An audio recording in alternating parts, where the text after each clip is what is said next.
Welcome to step 3 of our 4-step fundraising process. Here we talk about recruiting and equipping your fundraising team. If you've made it this far, give yourself a pat on the back because in step 1, we're able to build a targeted list of funders. Step 2, we're able to craft a solid fundraising plan with an irresistible offer. And now in step 3, we're going to outline the team you need, how to bring them in, and the tools you need to equip them so that you can start raising money. Now, let me emphasize why this is important. By tapping into your team and board, you can multiply your results exponentially. You leverage diverse skills like volunteers, grant writers, email marketers, or your board's network connections to create far more impact than you could naturally achieve on your own. Now, a well-equipped team doesn't just execute, it innovates, nurtures relationship, and sustains momentum. Plus, starting small with volunteers mean you can bootstrap, start a big budget, and scale up as funds start rolling in. Remember, your goal isn't to hire a fancy staff overnight. It's to build a team, a lean one, a motivated group that aligns with your mission and drives results. So in this section, we'll cover how to recruit your team, involve your board members effectively, and also develop the execution materials outlined in your plan.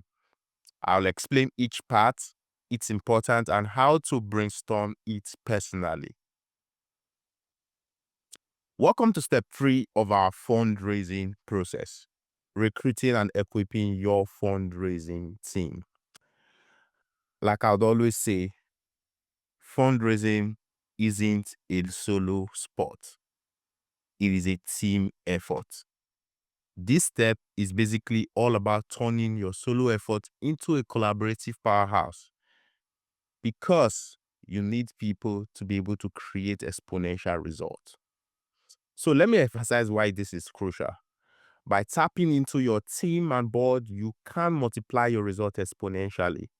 You will leverage diverse skills, like a volunteer grant writer, email marketer, or your board members' network connections. This will help you create far more impact, raise far more money than you would do on your own.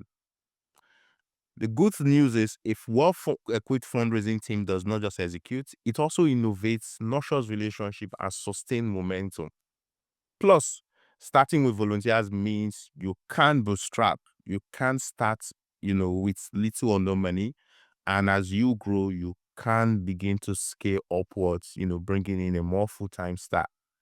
Because the truth is, the goal is not to hire fancy staff overnight. It's to build a lean, motivated team that you can work with to start creating results immediately. So in this video, we'll uncover how to recruit your team, including volunteers and interns, and also how to involve your board effectively so that you can start taking action immediately.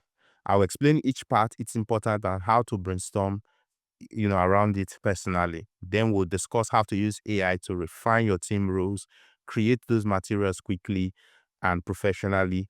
And by the end, by step 4, you'll be ready to launch your fundraising outreach.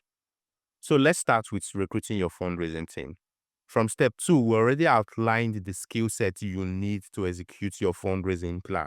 We talked about maybe bringing in an email marketer to be able to launch your email outreach, a grant writer to be able to write and submit your grants, right?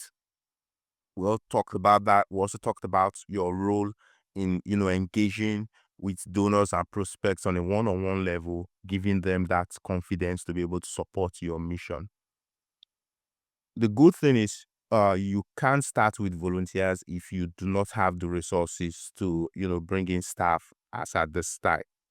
You can start with volunteers who would be able to give you 5 to 10 hours of their time each week and help you contribute to raising money, whether it's helping you write or submit grants or helping you put out your email outreach or helping you set up appointments so that you can go in to engage with these donors on a one-on-one level. And as you begin to bring in money, you can then scale to part-time staff and then scale to full-time staff, thereby having a very solid fundraising department that can raise money for your organization. should you start with volunteers? The truth is, volunteers are easily accessible. You can't find them easily. And if you are able to build them on the long run, these people could even transform into your organization's paid staff. And many volunteers are eager to contribute their skills and experience, and they also take it as an opportunity to build their resume. So if you bring them in, you're not just helping them, you're also helping your organization. So to bring in volunteers, you need to review the roles like we did in step 2. Who do you need? Why do you need them? Right? And how much time would you want them to be able to help you with each week to be able to, support your organization to raise money? So an email marketer for 5 weeks should be able to support you. 5 weeks is even too much. If they show up on a Monday to put in 2 hours, show up on a Wednesday to put in 2 hours, and maybe show up on Friday to put in 1 hour, it means your emails will be going out consistently to your ideal funders, which is very important to raise money. 5 to 10 weeks is also good for a grant writer. So a grant writer could come in and help you write your grant.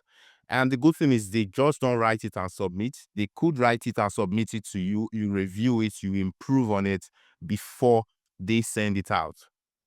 So if you could have, I think these are like the 2 most important people you need. You could also bring in somebody who's going to help you, set up appointments. Um, these 2, 3 people, if you work with them, you can be sure that your outreach will be out there consistently. Of course, you're going to be doing a lot of the direct calls and the one-on-one engagement because you are the founder who can be able to convince people to join the mission. So where can you find volunteers? We have volunteermatch.org, we have Idealist, we have LinkedIn, we have Catchafire, we have local universities, we have Taproot Foundation.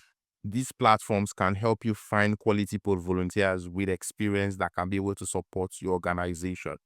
So what you do is when you're posting for these roles, you must be clear on, the skill sets, the amount of time they are going to be putting in, um, the level of support you will also be providing them back in return, because you don't want to be one who's just collecting. Whatever you can't be able to provide them, you also need to be able to list it out, because this is very important for them to feel like they're coming into an ecosystem that can support them. Now, let's talk about bringing in your board members. When you're starting out, especially at the early stages, your board isn't just a governance board. They are also a fundraising board. They are also a board that should be able to support you to create the results that you need for your organization. Aside fundraising, your board should also be able to help you build the different systems that run your organization. And that's why you need a powerhouse board. People with the skills, the experience, the expertise that you need to succeed. But when it comes to fundraising, like we said in the first step, your board should be able to map out their network. Now, mapping out their network is beautiful. How do you reach out to this network? Because your board members are the ones who are connected to these people, who have the relationship with them. It is best they help you open the doors to those relationships. So you're going to need your board members to be able to reach out to their own network that they've mapped, either to open the door or even go as far as making the ask if they are comfortable to do so. But if you are not comfortable to do so, at least they should be able to help you open the doors to those relationships. And then you and your fundraising team can then go in to raise money from these people. This is very important. And the mistake most founders and nonprofits make at this stage is that they just expect the board members to take initiative and take action on their own. That's wrong. You need to be able to equip the board members to be able to take on whatever task you're asking them to take. If you want them to open relationships, open doors to their relationships, you should be able to provide them email scripts or scripts that they could use to open these doors. If you're expecting them to raise money, you should also be able to provide them scripts to help them raise money as they reach out to their network. Another important aspect your board members can also take charge of is in stewarding donors. So your board members can actually help you steward donors once they give. So your job could be to identify 5 to 10 donors, and distribute to each board member every month. So any board member that, anybody that gives, you can have a list of these people and then begin to distribute to each board member so that they can follow up with these donors thank them, appreciate them, and even get them to give again. So your board members are a very fine, leverage to steward your donors so that you can continue to focus on the outreach and raising money from new donors. Like I said, you must be able to equip them with the resources they need, whether it's a script, email template, course scripts, whatever they need, proposals, you have to make sure it's available to them so that they can be able to use it to create those results. Now, let's talk about the resources they need to execute the materials. There are various types of materials you're going to need depending on your fundraising strategy and what's going into the process. So you could need grant templates, you could need proposals, you could need case for support, you could need fundraising appeals, um, you could need marketing materials, a donation web page, your CRM, impact reports, thank you letters, social media graphics. You must make sure these are already created and available for your team to execute. It is going to be entirely wrong of you to bring in a team without providing them the tools there to execute. You're going to find out that they will hardly take action, and when they take action, it's going to be poor, right? But if you want them to, really go all in, you have to be able to have these materials ready for them. So look through your fundraising plan, look through your strategy. What materials do you need for these team members to be able to execute? You could use AI to create lots of these materials. You could use Canvas to create the graphics, you know, your website to develop a web page. So these materials, once you know what they are, you can't go ahead to create them. Of course, AI is available for you to create lots of these materials. You just need to provide the AI the right information to use to develop them. Now, remember, your materials should provide value.